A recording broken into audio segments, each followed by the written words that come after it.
Good morning, everyone, and welcome to Queensland State Archives and the Asia Pacific Architecture Festival event, QSA Talks, Learning from the Archives, Architecture and Research on Indigenous Housing with Dr. Tim O'Rourke. My name is Alicia Ray and I'm the Public Programs Officer here at QSA. Before we begin, I would like to respectfully acknowledge the traditional owners on the land on which this event is being held today, the Yagara people, and pay my respects to elders past and present.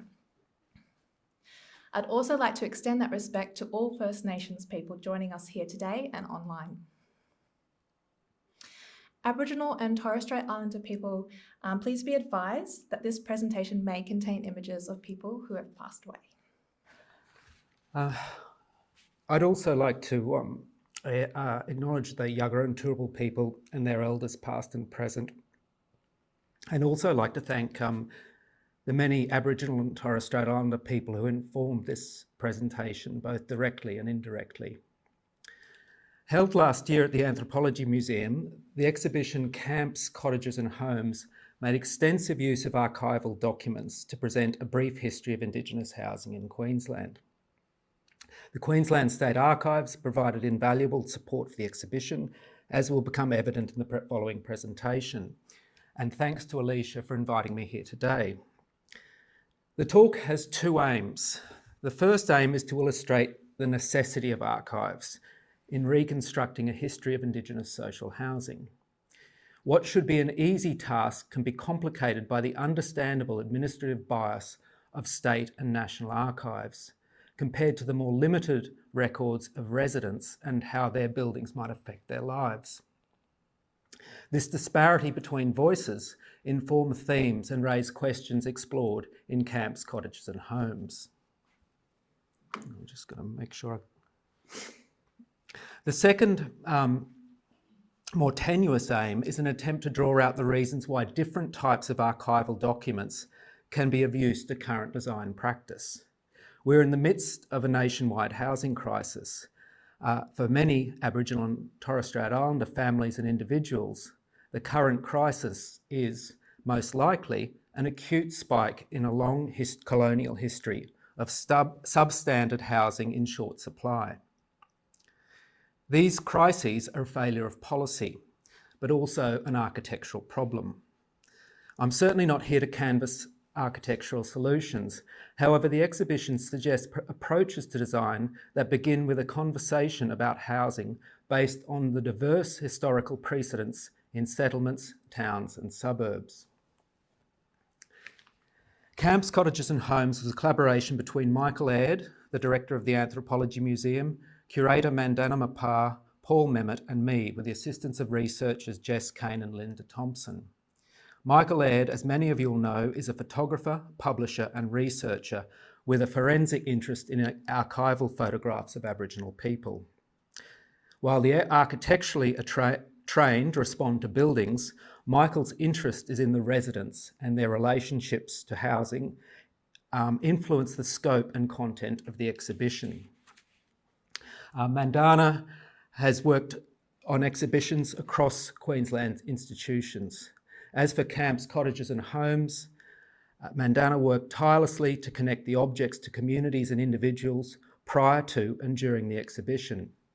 The responses and narratives that emerge from these connections enrich both the archival and community records. The modest exhibition was conceived and curated around objects that were largely photographs and architectural drawings with one purpose-built model. After some deliberation, the exhibition focused on examples of Indigenous housing constructed and designed during the first 9 decades of the 20th century.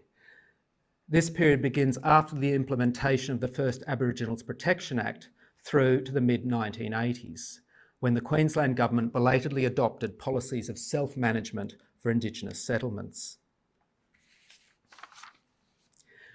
In Paul Memmott's archive on Indigenous housing, collected over a 50-year period, the most eye-catching objects related to fieldwork by him and his UQ colleagues in the early 1970s in northwest Queensland, followed by his PhD on Mornington Island. Bonded to the Department of Works after graduation, Paul collected die-line prints of Indigenous housing as well as insider knowledge. In places like Mornington Island and Dajara in northwest Queensland, images and data, plus a long association with the residents, extend the narratives and illustrate multiple housing types and themes in one place. State and national archives helped us to expand the geographic reach of the exhibition and illustrate the emerging themes and housing types across Queensland. For missionaries and government administrators, the amount of housing was an index of progress and civilisation, and images and charts were part of their reporting. In the early 1970s, the Commonwealth Government, with its recently acquired powers in Indigenous affairs, sent professional photographers to document Torres Strait Islander and Aboriginal communities around Australia. This continued into the 1980s, and the collection contains an abundance of exhibitable images, many with people, but often slight on metadata, which can be a common problem with the archival photographs. As you can see here that the State Archives added colour to the exhibition with its photographs, but also the less photogenic files in the archives, the administrative files, illuminated the other images and narratives. The exhibition catalogue reproduces most of the images and includes essays that expand on the topics and themes. My contributions to the catalogue expose the embryonic nature of this research, the promise of the archives, and the necessity of Indigenous voices. There is a pressing need for different types of evidence about the success or otherwise of social housing. Planning the exhibition on a history of Indigenous housing raised curatorial questions, prompted research activities and debates. How would we balance the uneven collection of objects with emerging thematic categories that were statewide? The exhibition title, Camps, Cottages and Homes, suggests often overlapping categories of dwelling, as well as the historical themes that persisted over the first 9 to 10 decades of this 20th century. As a category, camps precede colonisation, but persisted in different forms as adaptations to the sedentary conditions imposed by settlers and the state. Administrators considered the camp a precursor to the more formal house, but the camp was, for some residents, a lifestyle preference. Such settings maintained the residents' own distinctive social and cultural domains, often in defiance of the state or their ministry vassals. The most conspicuous camp was the fringe or town camp. These informal settlements, often on Crown land, were a feature of towns and cities throughout Australia for much of the 20th century. Town camps still exist in a few places across the country and are still a response to housing shortage. Across the 20th century, town camps represented Indigenous agency set against state neglect and local discrimination. As we'll see, Gordon Hookie's 2 drawings of his childhood home at Chinaman Creek Camp in Cloncurry illustrate these contrasting themes. In exploring exhibition themes and searching for patterns of Aboriginal and Torres Strait Islander housing across the 20th century, the native cottage emerged as a persistent architectural trope throughout 70 years of government reports and images. The idea of the native cottage stood in direct contrast to the colonisers' perception of the Aboriginal camp with its transience and apparent disorder. Across this period, the design and construction qualities of the cottages were varied and uneven.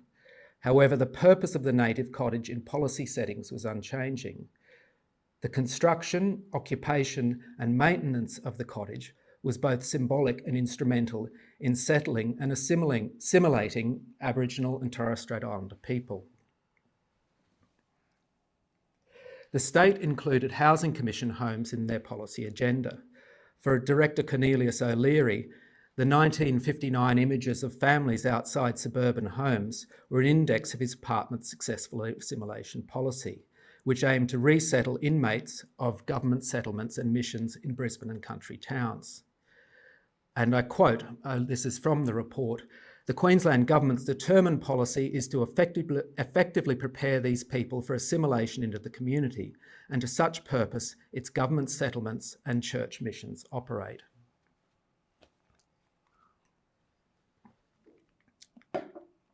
broad category, home registers the attachment of residents to houses and explores the agency of individuals and Indigenous-run housing organisations during the 20th century. Cottages, humpies and suburban housing commission properties fit this category. As in Gordon Hookie's description of his tin camp at Coppermine Creek, concepts of home are often an account of social relationships related to place, rather than attachments to housing fabric or amenity. The significance of the broader socialist environment is illustrated by Djara school children in their 1974 maps of the route between their home and the school. From the outset, Michael Aird was interested in state housing in post-World War II period, which included Housing Commission homes in suburban Brisbane.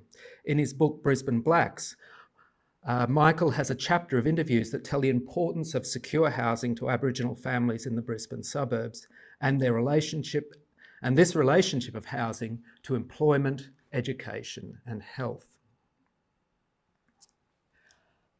But until the 1960s, there was not much evidence that architects were involved in the design of housing for Aboriginal or Torres Strait Islander people in Queensland or indeed nationally. I speculated that the majority of Indigenous housing before the 1940s was self-built, a combination of informal dwellings on town camps and pastoral properties, cottages and tin camps on the discrete settlements and across the Torres Straits. My interest in Indigenous housing during the 1960s and 70s grew out of questions about architectural approaches to design that move beyond the house as an instrument of assimilation. When did this happen? And who contributed to the ideas and practices that informed what might be broadly called cross-cultural design? The shift from informal self-built dwellings to state-designed housing often reveals social and cultural incongruities in the use of conventional houses. The concept of culturally appropriate design does not seem to have registered as an architectural concern until after the 1967 Australian referendum. With 91% of the electorate voting yes, the advocacy and debate leading up to the referendum raised awareness of the discrimination across different services. As Jane Lydon has documented, the images of impoverished housing played a prominent part in the advocacy of the referendum.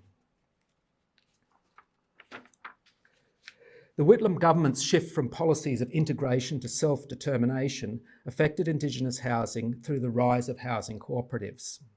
But our state's Department of Aboriginal and Islander Advancement remains steadfast in its devotion to assimilation, with little change to design processes or plans across the period. As documents in this archive reveal, Director Pat Kaloran actively thwarted attempts by the Commonwealth to directly influence research on and design of Indigenous housing. His letter here instructs senior architects in the Works Department to fabricate excuses so as not to attend a Commonwealth-led meeting on Aboriginal housing. From about the 1960s, the architectural branch in the Department of Works drew up house plans for different Indigenous settlements under the supervision of the Director of the Department of Native Affairs. For over 20 years, Pat Kaloran ran the department under its 3 different names until 1986. The extent of his and his 2 predecessors' malign influence on the policies was exposed by Rosalind Kidd in the 1990s.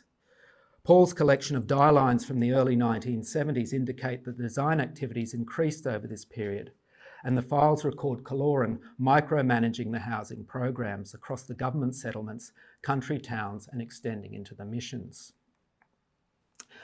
Cyclone Dora prompted an early state intervention into missionary territory. The cyclone destroyed the Anglican missions at Edward River and Mitchell River on Cape York Peninsula in early 1964. The state intervention included new settlement plans and infrastructure, which will also rearrange the social patterns in both communities. Basic prefabricated houses were supplied by contractors from Cairns and Malanda, replacing villages of community-built palm thatched dwellings. 2 houses that featured in the exhibition, the S1559 and the 1560 were variations of a 3-bedroom high-set house designed for Arakoon and Mornington Island missions in 1969.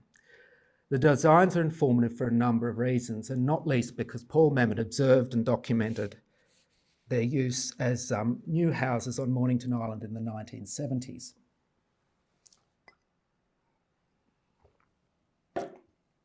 A fairly conventional Queensland Housing Commission plan was given tropical treatment with louvers and wide eaves. The houses were generally deemed satisfactory. However, the most important feature was the ground floor, which was the site for most of the daytime social activities, the verandas being too narrow. With beach sand and corrugated iron, the ground floor area was adapted to suit domestic and social patterns that were a feature of the mission village.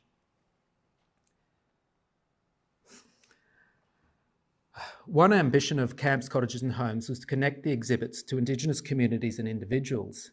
As a Brisbane exhibition, it was hard to ignore the significance of Cherbourg and its wider network of Cherbourg people in southeast Queensland. Tom Blake's A Dumping Ground records the changes in the Barambara settlement and the camps and the self-built camps until the early 1940s. And the dwellings are relatively well documented across different archives and annual reports.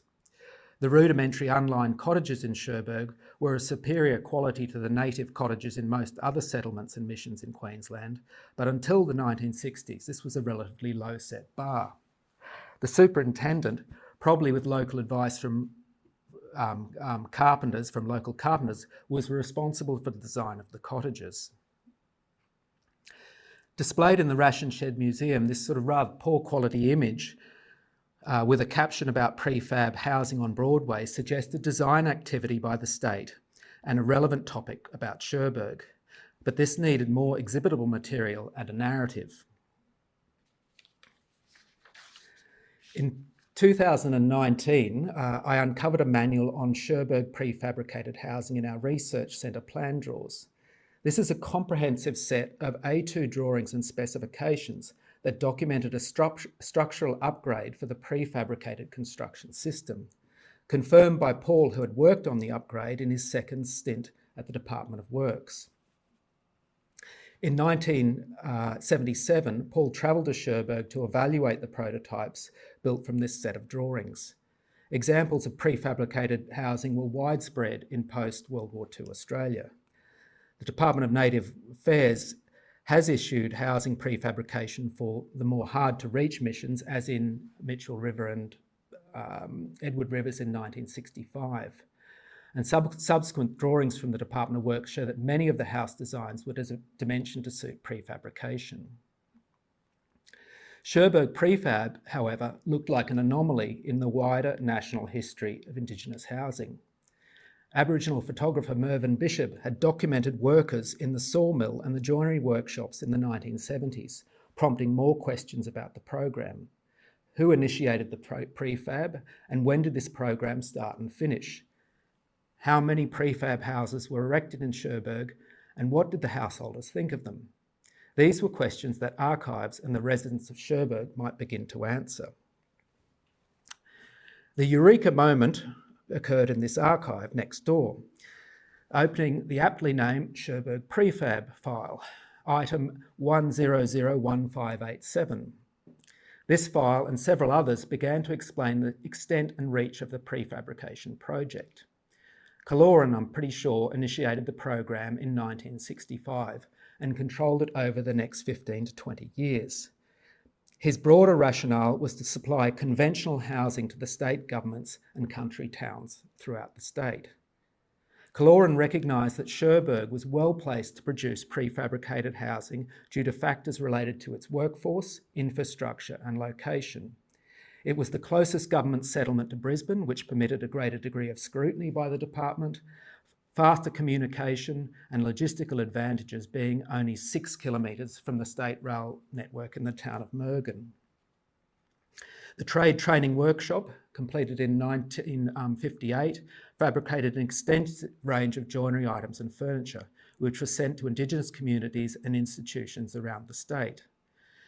In his annual reports during the 50s and 60s, the Director of Native Affairs praised the training workshops for both the high quality and quantity of its production, which included different types of windows and doors. Carpentry gangs have been active in Cherbourg for decades, constructing buildings and housing for government staff and residents in the settlement and nearby towns of Kingaroy, Wondai and Mergen.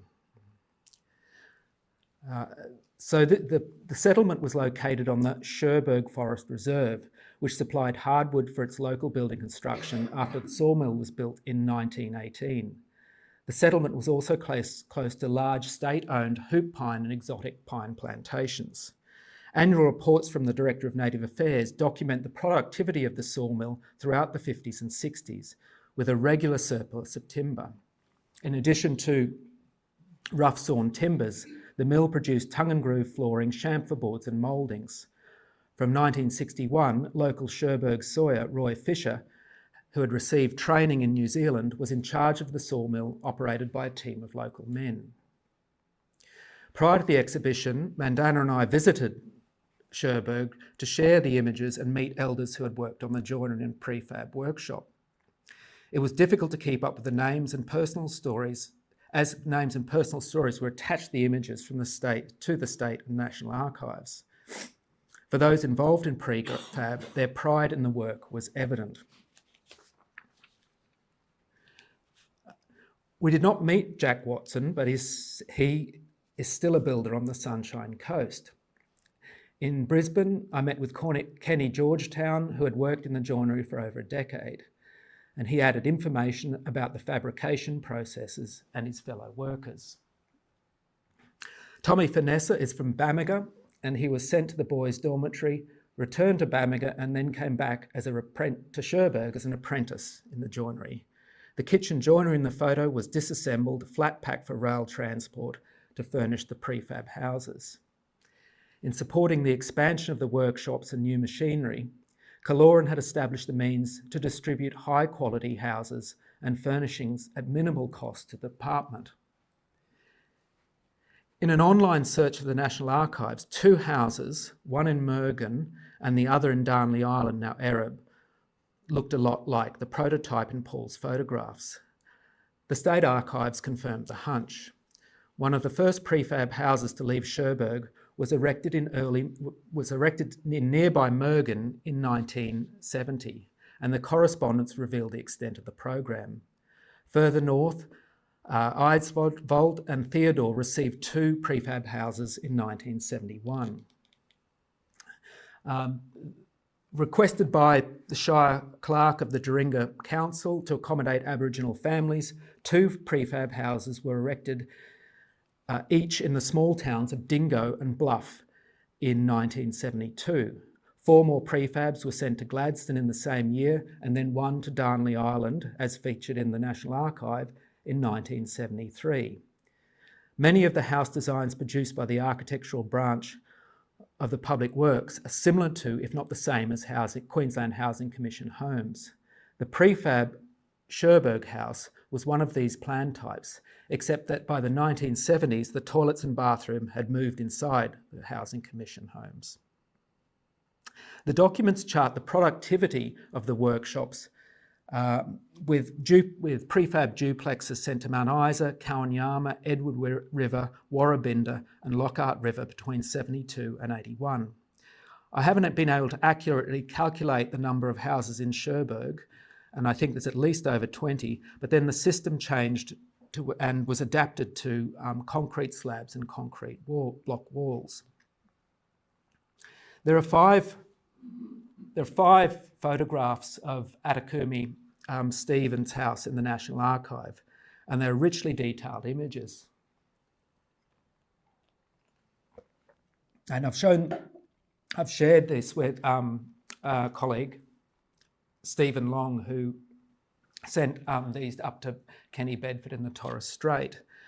But as Stephen Long has pointed out, there's although the photographer didn't enter the house, there's a lot going on outside, and including all the adaptation to that living environment that you see in those Arakoon images that Paul had documented.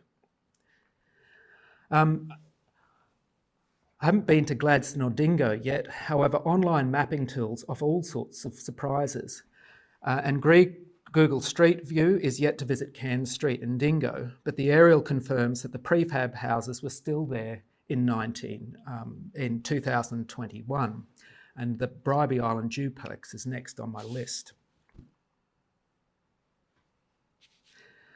In 1986, the administration of Cherbourg, the Shire of Cherbourg, was transferred from the state to local Aboriginal council. Prior to the handover and without consultation, the state stripped the machinery from the joinery and the prefab workshops, effectively sabotaging any chance of continuing the enterprise, even as a local provider of well-made affordable housing. This was an extraordinary act by the state, particularly when Indigenous participation in housing construction was and still is a consistent mantra of government housing programs.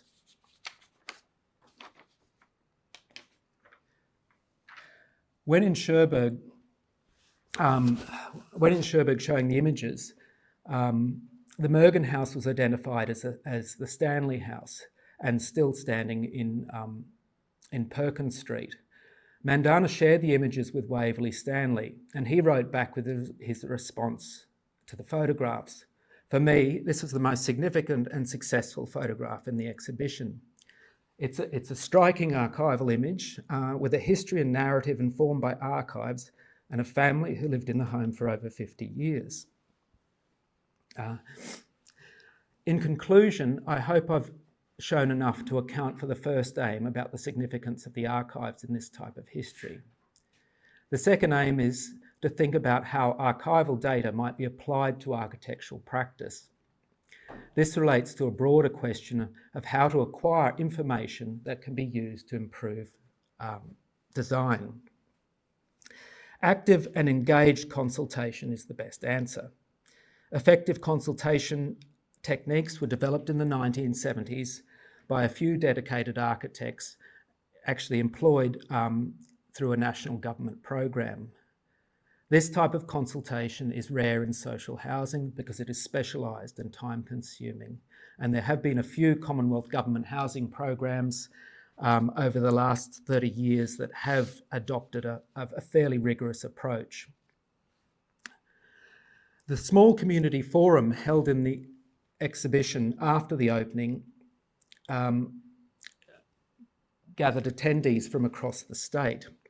Topics ranged from history of discrimination in housing to home ownership. And the forum was host to a considerable amount of knowledge and experiences of housing, much of which was place-based and regional. And Keith Marshall has lived in Djara or on local pastoral properties for most of his life. And Keith knows a lot about houses in Djara.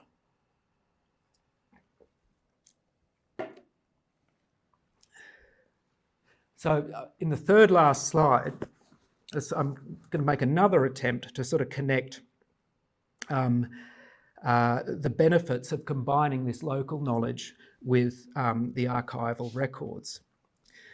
And this was, the section was co-written by Keith and comes from the catalogue.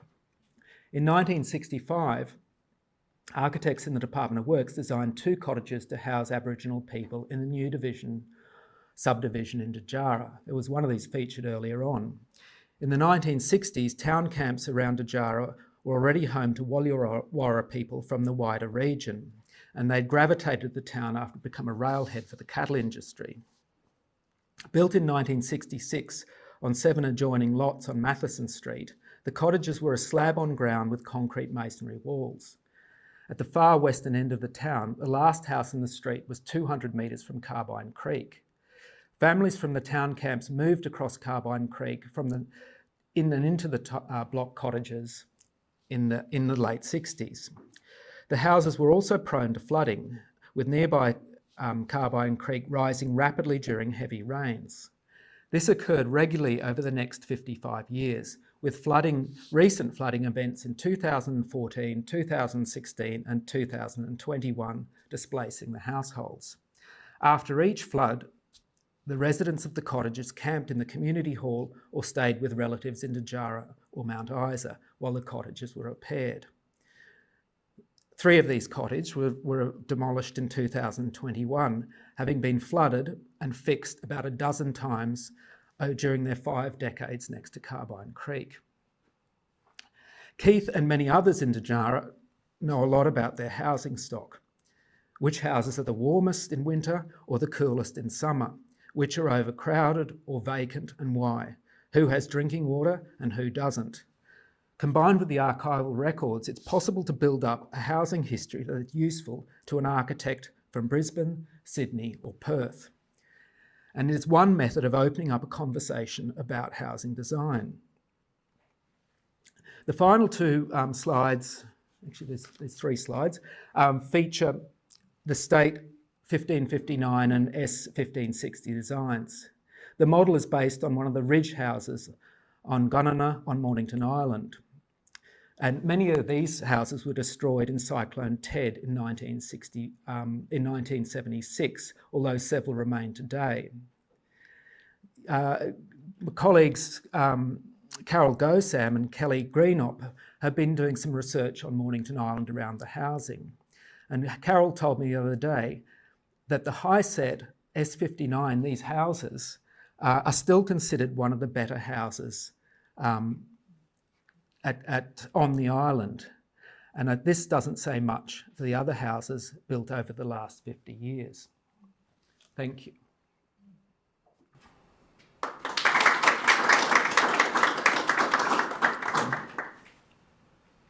Thank you so much, Tim. Can we just have one big round of applause just to thank him one more time? Really enjoyed that. What an incredible way to weave architectural, archival and personal community histories together. I know there's probably a few people out there itching to ask some questions. Now we do have a microphone that will be floating around. We have to use this to allow our online audience to hear your question first. So just hold on one moment while I grab that. And if you want to raise your hand, if you do want to ask anything, I'll come to you with the microphone.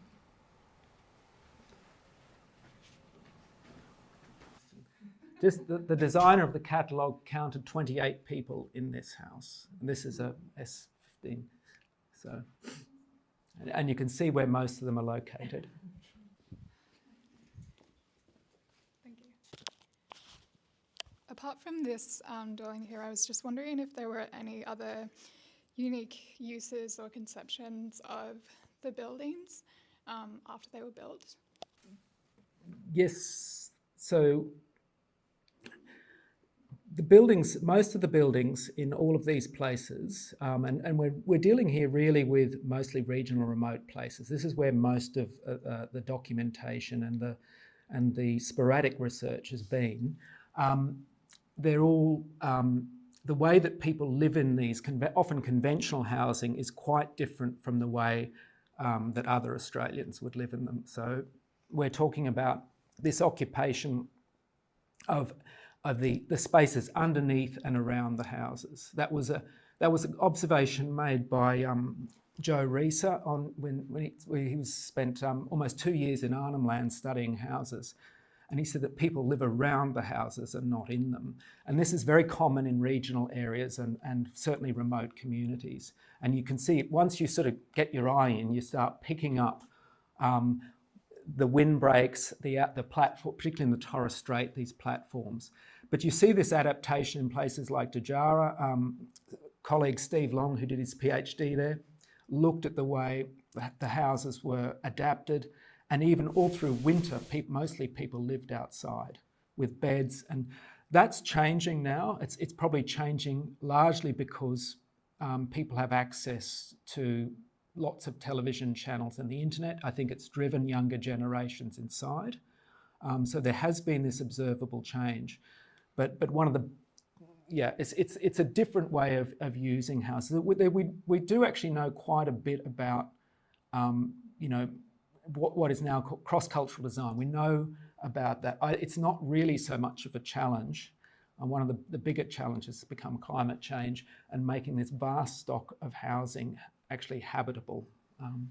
Yeah, so it's a long-winded answer to your question, but we do know a lot about that, and there's been lots of observations, but I think there's been not enough research done in this area. There's not enough research done in social housing generally about how people want to live and use spaces. Thanks so much. Tim, it might be my analysis of the images, but the relationship with the garden or using the surrounding areas, there doesn't seem to be a lot of like having vegetables growing, or what was that like in that last photo where you see everyone downstairs, but there doesn't seem to be a lot of growing. Is that because of the regions where the housing is, or what's your analysis of that? Colleague Daphne Nash looked at this in Central Australia, and there's quite a bit of gardening going on. But you know, gardening's hard often in say state housing where you've got uncertain tenure. I may go back to Keith Marshall. You know, been to Djar a number of times. I mean, he has fruit trees which grow well. They use a lot of water. They've got one of the highest rates of water use in Djar and Mount Isa. You know, but so people do garden. They collect trees from around the place and put them in their yards. It's quite interesting. So I have looked at this with Daphne Nash, and it's another area which is sort of under-researched, and it's a shame too, because as with most any sort of housing project, often private and public, the landscape gets left to the end and value managed out often, and you're lucky to get a sort of chain mesh fence. But yeah, there is sort of, and yeah, I won't go, I could talk too much about that. So.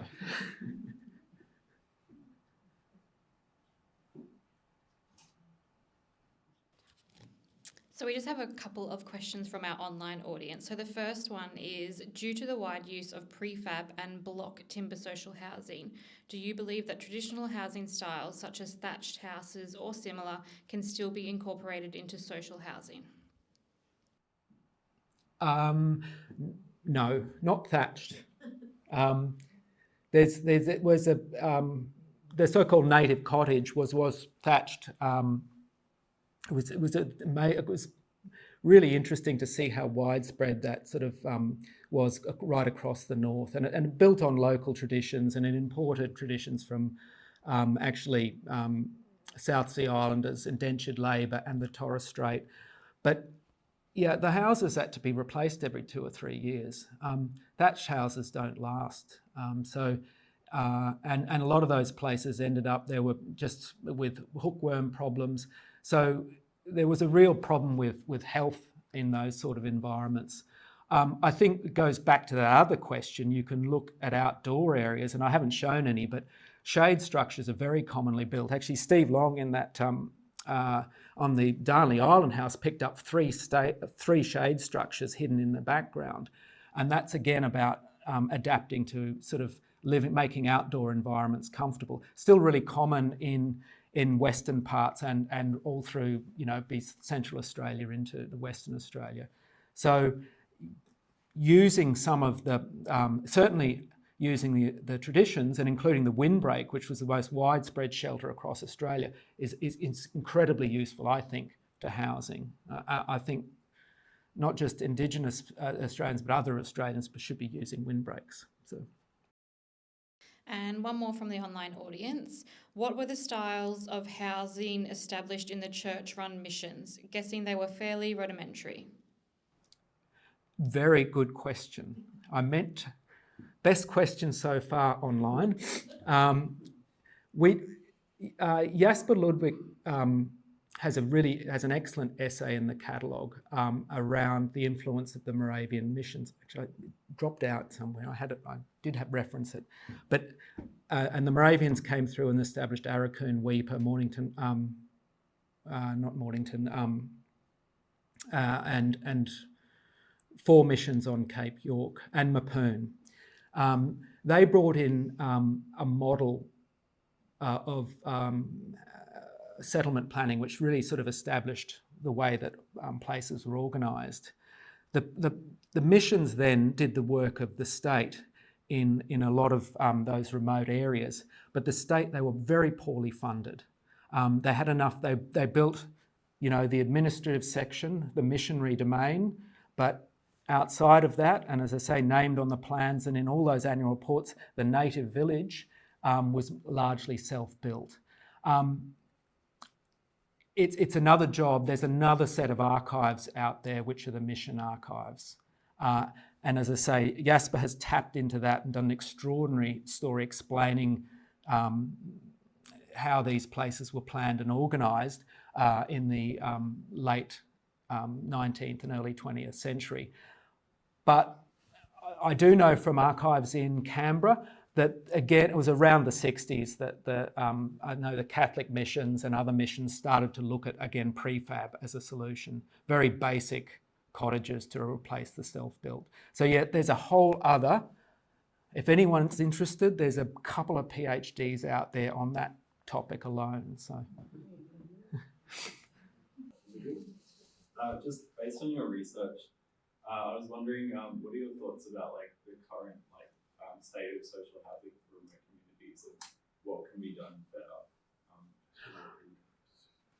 Well, as I say, there's a fair bit of knowledge out there, and good consultation is really important. But as I say, I think my argument here around how we can actually almost like mount mini exhibitions, which draw on archives and maybe photographs, put these up in various places. And this might be, say, in Inala, it might be in Cloncurry.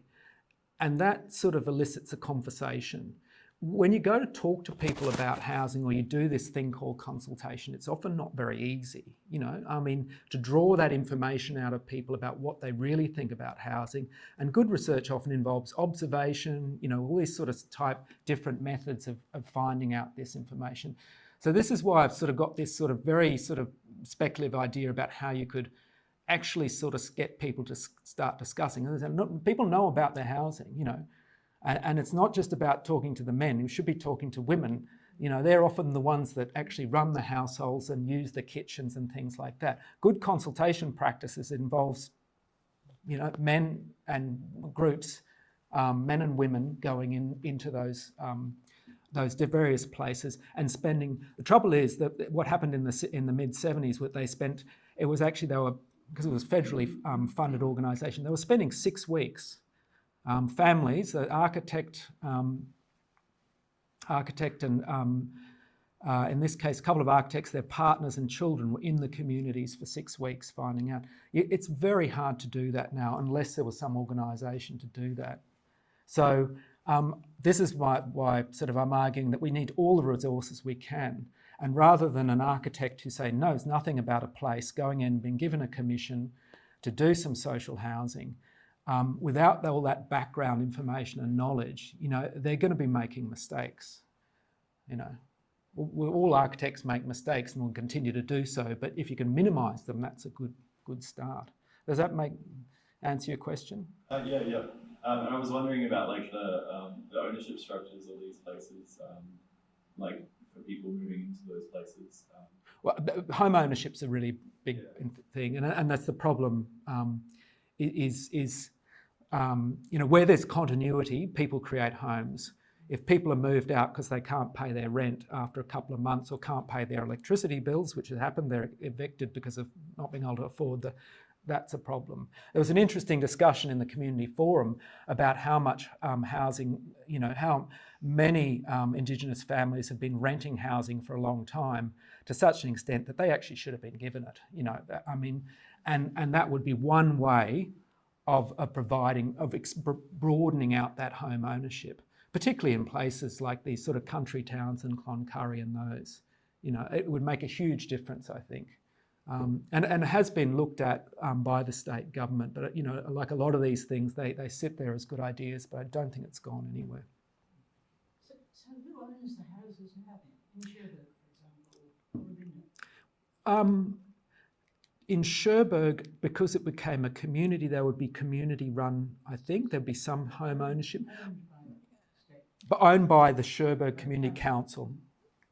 But in some places, say Cloncurry, Dejara, these little towns, the housing cooperatives were building houses. So they were actually federally funded. So you'd have you'd have a what's called a Indigenous housing, community-controlled housing organisation, and then you'd have the state. So there's often sort of two lots of social two lots of public housing actually. And sometimes the nationally, federally funded ones were more effective. They had less rules and regulations, and they understood, because it was community controlled, how people needed to live in and stay in houses. Yeah. That's another big topic too. There's lots of good topics here. We've got another online question. Tim, can you please expand on the traditional styles, maybe not thatched, which you believe would be suitable in modern social housing?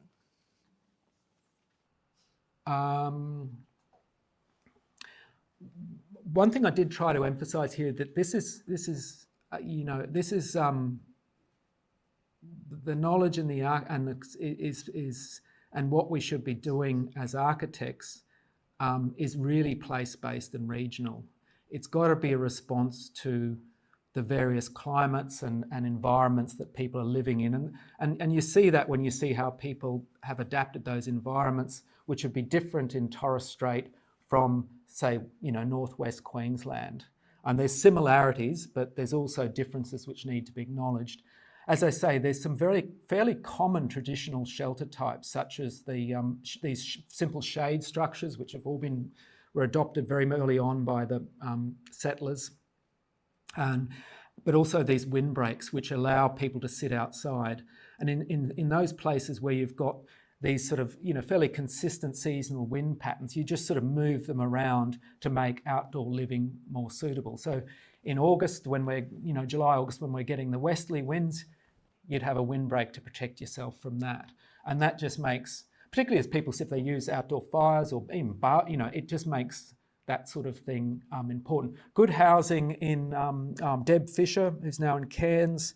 A lot of the housing designed by Tunganjira Design all through the Alice Springs town camps incorporated windbreaks into their designs, and putting verandas and outdoor spaces on different sides, so a winter and a summer side.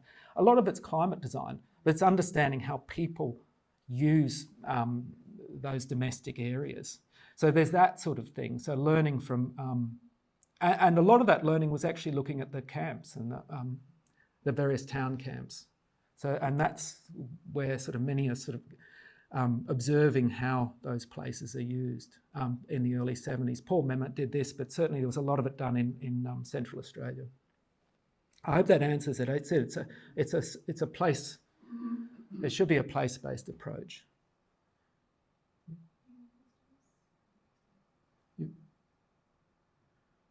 Oh, Tim, do I have to switch something? No, it's fine. Fine. Perhaps this event's come and I've missed it, but it seems to me that what would be a really valuable contribution to this whole area would be an event which was a history of the Aboriginal Environment Research Centre research on these problems, with a dozen or more people speaking who got their PhDs or did their research through the centre. I mean, I notice when I come to a talk like this, nobody speaks without mentioning the other people who've worked in their areas and what they were tackling and so on. And I think it would be a marvellous way of bringing research and design together, the practice and the academy, and show how important slow, painstaking research is, which is, what most of the masters and PhDs were. I've got Stephanie Smith's master's thesis at home, and it's a fabulous work of art, the drawings in that. It would be so good to see an exhibition and an event centred around all of this work, I think. Mm. Well, yeah, that's certainly it was, and Stephanie Smith did a fantastic thesis on the Gaduga town camps, which was again which was still there in the 90s. These quite extraordinary self-built camps. which had again been visited by Paul in the early 70s. So yeah, there's some real continuity there around looking at these. And actually, someone who visited there was a visitor to the exhibition at the Anthropology Museum who was saying, you know, where are the New South Wales town camps? And I said, well, there's a good thesis on those. So I know, but it's interesting though. You do go outside that, and it's harder to find material, you know, from other areas. Yeah.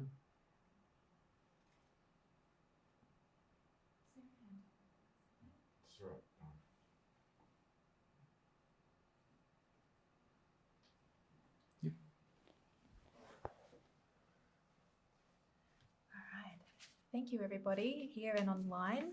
And thank you once again, Tim. All right, I think we're going to wrap it up there. Thank you, everybody, for joining us. It's a pleasure to see you, and we hope to see you next time at another QSA talk. Thank you very much.